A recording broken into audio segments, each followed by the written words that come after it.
Hello दोस्तों, नमस्कार। अभी की सबसे बड़ी खबर आ रही है, जहां पर भारत के खिलाफ सबूत लेकर अमेरिका कनाडा के पास पहुंचा पाकिस्तान। आतंकियों की हत्या पर मांगा जो बाइडेन का साथ। जी हां दोस्तों, आखिर कौन सा ऐसा सबूत है पाकिस्तान के पास कि अमेरिका और कनाडा तक पहुंच गया है भारत को कन्विक्ट साबित करने के लिए, आरोपी साबित करने के लिए बताएंगे दोस्तों। साथ ही साथ बताएंगे टीटीपी ने पाकिस्तान को दिया अब तक की सबसे बड़ी और खुली धमकी। कहा धरती से मिटा देंगे, नामो निशान उखाड़ फेंकेंगे तुम्हारी सरकार। जी हाँ, साथ ही साथ दोस्तों आपको बताएंगे जहां भारत के गरम तेवर के बाद नरम पड़ गया कनाडा। हरदीप निज्जर हत्या मामले में कनाडा के बदले सुर। जी हाँ दोस्तों, और साथ ही साथ आपको बताएंगे जहां पर क्या नीतीश कुमार एनडीए में हो चुके हैं शामिल। सबसे बड़ी खबर बताएंगे, एक से एक बड़ी खबर बताएंगे। बनेगा वीडियो अंत तक। लेकिन खबरों में आगे बढ़ने से पहले अगर आप भी अपने भारत देश का दिल से समर्थन करते और मानते हैं कि भारतीय सेना विश्व की नंबर 1 और बेहतरीन सेना और मोदियत हर चीज मुमकिन है, तो इस वीडियो को भी कर दीजिए लाइक, चैनल कर दीजिए सब्सक्राइब, बेल आइकन दबाइए, साथ ही कमेंट बॉक्स में लिख दीजिएगा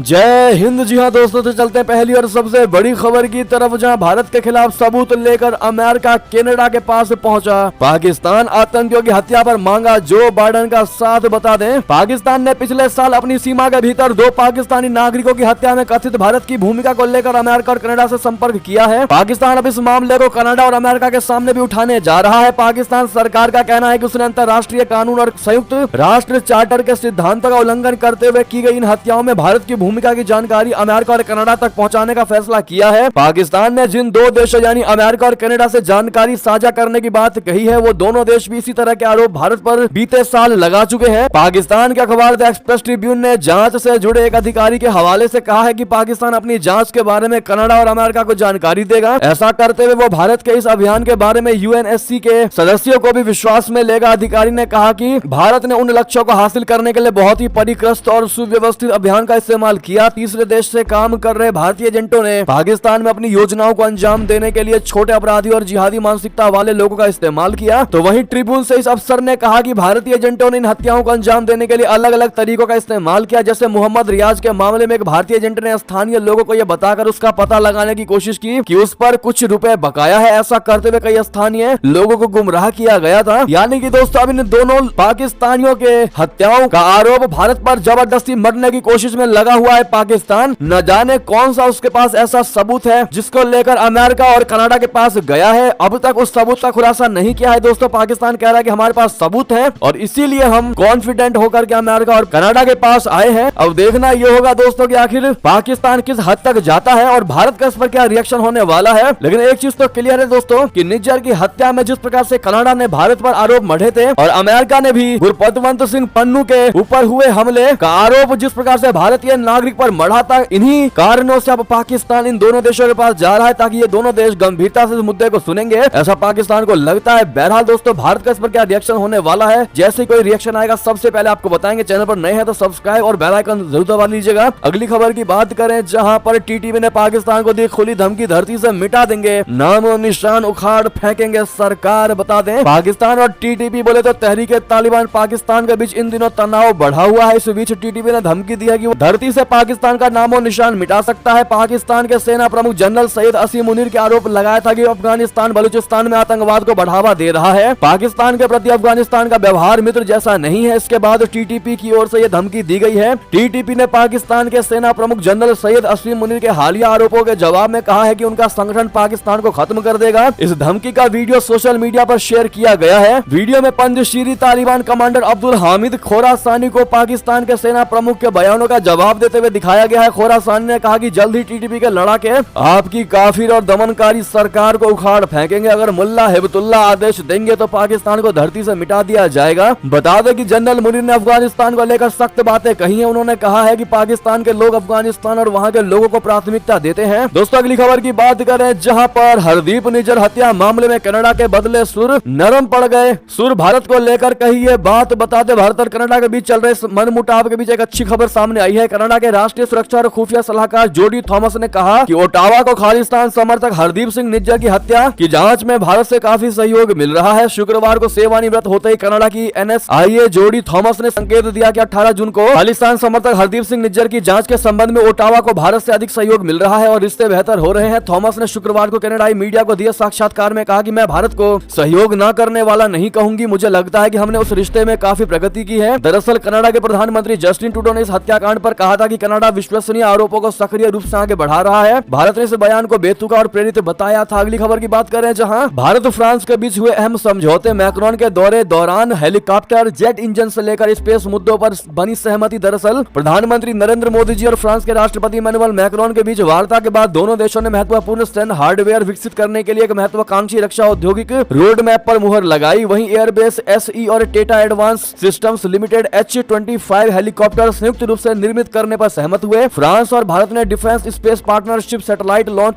क्लीन एनर्जी में जॉइंट रिसर्च, हेल्थ केयर में सहयोग, पब्लिक एडमिनिस्ट्रेशन के सेक्टर में सहयोग पर भी समझौता किया है। विदेश सचिव विनय क्वात्रा ने बृहस्पतिवार को जयपुर में हुई मोदी मैक्रोन वार्ता के नतीजों की घोषणा करते हुए ये भी कहा कि 18 से 35 वर्ष आयु वर्ग के पेशेवरों को एक दूसरे के देशों में भेजने की योजना और स्नातकोत्तर की उपाधि हासिल कर चुके भारतीय छात्रों के लिए 5 साल की वैधता के साथ शेंगेन वीजा भी मुख्य निर्णयों में शामिल है। अगली खबर आपको बता दें, पाकिस्तान में सिख गुरुद्वारों और हिंदू मंदिरों की चिंताजनक स्थिति है। अस्तित्व पर मंडरा रहा है खतरा। दरअसल पाकिस्तान में सिखों का पवित्र तीर्थ स्थल गुरुद्वारा टिब्बा नानकसर साहिब ढहने की कगार पर खड़ा है। साहिवाल जिले के पाक पट्टन क्षेत्र में स्थित सिख धर्म के संस्थापक गुरु नानक देव से जुड़ा यह ऐतिहासिक स्थल पाकिस्तानी सरकार द्वारा गंभीर उपेक्षा का सामना कर रहा है। वर्षों की उदासीनता ने गुरुद्वारे को जीर्ण शीर्ण अवस्था में छोड़ दिया है, जिससे इसके अस्तित्व पर ही खतरा मंडरा रहा है। इस महत्वपूर्ण स्थल को खंडर में बदलने से रोकने के लिए तत्काल कार्रवाई की आवश्यकता है। पाक पट्टन शहर से लगभग 6 किलोमीटर दूर ये पवित्र मंदिर इस मान्यता से जुड़ा है कि यहीं पर गुरु नानक को बाबा फरीद द्वारा लिखे गए पवित्र छंद प्राप्त हुए थे। जी हाँ, अगली खबर बता दें, S-400 मिसाइल भूल जाइए, रशिया ने बनाया S-500 मिसाइल। अंतरिक्ष में सैटेलाइट को भी कर सकता है ये जमीन से तबाह, इस साल होगा तैनात। बता दें, रशिया हाइपरसोनिक हथियारों का मुकाबला करने के लिए S-500 मिसाइल डिफेंस सिस्टम तैनात करने वाला है। रशिया का कहना है कि 2024 में S-500 एंटी एयरक्राफ्ट मिसाइल की तैनाती उसका प्रमुख उद्देश्य है। उप रक्षा मंत्री अलेक्सी किवोरुचको ने शुक्रवार को कहा कि सरमत कॉम्प्लेक्स की डिलीवरी 2024 में पूरी होने वाली है। पुतिन इसे अजय करार दे चुके हैं। मंत्री ने कहा कि इस साल रूसी सशस्त्र बलों को सैन्य तकनीकी सहायता के लिए मुख्य प्राथमिकता सामरिक मिसाइल बलों के अंदर सरमत रणनीतिक मिसाइल की तैनाती को पूरा करना है। S-500 को दुनिया का सबसे उन्नत मिसाइल सिस्टम माना जाता है, जो हाइपरसोनिक मिसाइलों को नष्ट कर सकता है। रूसी विशेषज्ञों का दावा है कि S-500 क्रूज और बैलिस्टिक मिसाइलों के अलावा लो अर्थ ऑर्बिट सैटेलाइटों और 5 हेवी पीडी के स्टील्थ विमानों को नष्ट कर सकता है। अगली खबर बता दें, पाकिस्तान में यह किसी नेता की रैली नहीं है दोस्तों, बल्कि आटे के लिए सड़क पर उतरी है अवाम। जी हाँ, जो पिक्चर आप स्क्रीन पर देख पा रहे हैं ये कोई रैली की पिक्चर नहीं है। बता दें, मोहम्मद अली जिन्ना ने जब पाकिस्तान के लिए खून खराबा करवाया तो इन्हें इसका अंदाजा नहीं था कि उनके सपनों के देश का भविष्य में ये अंजाम होगा। आज पाकिस्तान कंगाली की दहलीज पर खड़ा है। एक तरफ नेता, सरकारी अधिकारी और सेना के अफसरों के पास इतना पैसा है कि वे विदेशों में घर खरीद रहे हैं, तो दूसरी तरफ पाकिस्तान की आम आवाम है जिसे 2 वक्त की रोटी भी नसीब नहीं हो रही है और उस 2 वक्त की रोटी के लिए संघर्ष करना पड़ रहा है। ऐसा ही कुछ गिलगित बाल्टिस्तान में भी देखने को मिला, जिस पर पाकिस्तान ने अवैध रूप से कब्जा कर रखा है। शुक्रवार को गिलगित बाल्टिस्तान की जनता आटे की कीमत को लेकर सड़कों पर उतरी। दोस्तों, आप तस्वीर में देख सकते हैं कि लोगों का हुजूम कितना ज्यादा है। ये किसी पार्टी विशेष के लोग नहीं थे जो महंगाई के खिलाफ प्रदर्शन कर रहे हो, बल्कि आम लोगों की भीड़ थी जो आटे की बढ़ती कीमतों से परेशान है। डॉन न्यूज के अनुसार गिलगित बाल्टिस्तान में शुक्रवार को जनजीवन ठप हो गया, क्योंकि पूरे क्षेत्र में पूरी तरह से शटडाउन और हड़ताल देखी गई। लोग सब्सिडी वाले गेहूं की कीमत में वृद्धि और बाकी चीजों की महंगाई से परेशान है। इस कारण गिलगित बाल्टिस्तान के सभी जिलों में बड़े विरोध प्रदर्शन और रैलियां आयोजित की गई। जी हाँ, अगली खबर बता दें, सीएम पद से इस्तीफा देते ही क्या सत्ता से बाहर हो जाएंगे नीतीश कुमार? तेजस्वी की भी बन सकती है सरकार, क्या है समीकरण? बता दें, बिहार की राजनीति में अभी भी सस्पेंस बरकरार है। सीएम नीतीश कुमार फिर पाला बदल सकते हैं, लेकिन इस बार ऐसा करना उन पर ही भारी ना पड़ जाए। अगर नीतीश कुमार एनडीए के साथ मिलकर अपना दांव चल रहे हैं तो वहीं लालू प्रसाद यादव भी कम नहीं है। बता दें, नीतीश कुमार से तेजस्वी यादव ने भी दूरी बना ली है। आपको समझाते हैं कि बिहार में कैसे महागठबंधन के सहारे आरजेडी की सरकार बन सकती है। दरअसल बिहार में इंडिया गठबंधन का साथ छोड़कर नीतीश कुमार फिर बीजेपी के साथ जा सकते हैं। अगर ऐसा हुआ तो नीतीश कुमार इस्तीफा देकर फिर सीएम पद की शपथ लेंगे। कयास लगाए जा रहे हैं कि इस बार तेजस्वी यादव भी कोई बड़ा दांव चलने वाले हैं, जिससे नीतीश चित हो जाएंगे। आरजेडी भी सरकार बनाने की कवायद में जुट गई है। बिहार में कुल 243 विधानसभा सीटें हैं और किसी भी पार्टी को बहुमत के लिए 122 विधायक चाहिए। राज्य की सबसे बड़ी पार्टी आरजेडी है और उनके पास 79 विधायक हैं। अगर आरजेडी के साथ इंडिया गठबंधन भी आ जाए तो कांग्रेस के 19 और लेफ्ट के 16 विधायक के साथ कुल संख्या 114 हो जाएगी। तब अब तेजस्वी यादव को बहुमत के लिए सिर्फ 8 विधायक चाहिए होंगे। अगर जीतन राम मांझी के भी 4 विधायक इंडिया गठबंधन में शामिल हो जाए तो आरजेडी बहुमत के आंकड़े के पास पहुंच जाएगी और कुल 118 विधायक हो जाएंगे। साथ ही ओवैसी के भी 1 विधायक ने समर्थन दे दिया तो आंकड़ा 119 हो जाएगा। अब सिर्फ बहुमत के लिए 3 और विधायक चाहिए होंगे। अब तेजस्वी यादव के पास एक ही रास्ता बचा है कि वे जेडीयू के नाराज विधायकों को अपने पाले में कर लें। अगर वे इसमें कामयाब हुए तो तेजस्वी यादव बिहार के अगले सीएम बन सकते हैं। हालांकि पॉसिबिलिटी बहुत कम है दोस्तों। अगर नीतीश कुमार वाकई में पाला बदलेंगे तो बहुत कुछ सोच समझ कर समीकरण लेकर ही बदलेंगे, और अगर उन्होंने पाला बदला तो वो दोबारा सीएम बनकर ही रह सकते हैं। क्या लगता है दोस्तों आपको? अपनी राय अवश्य दीजिएगा। बिहार में समीकरण को लेकर बताइएगा जरूर। बहरहाल ये की सारी बड़ी खबरें आपको हमारी खबर कैसी लगी? आशा करता हूँ बहुत अच्छी लगी होगी। अगर थोड़ी भी अच्छी लगी तो इस वीडियो को दोस्तों में, भाइयों में, साथियों में, रिश्तेदारों में शेयर अवश्य कर दीजिएगा। और अभी कर दीजिए इस वीडियो को लाइक, चैनल कर दीजिए सब्सक्राइब, बेल आइकन दबाइए, साथ ही कमेंट बॉक्स में लिख दीजिएगा जय हिंद जय भारत।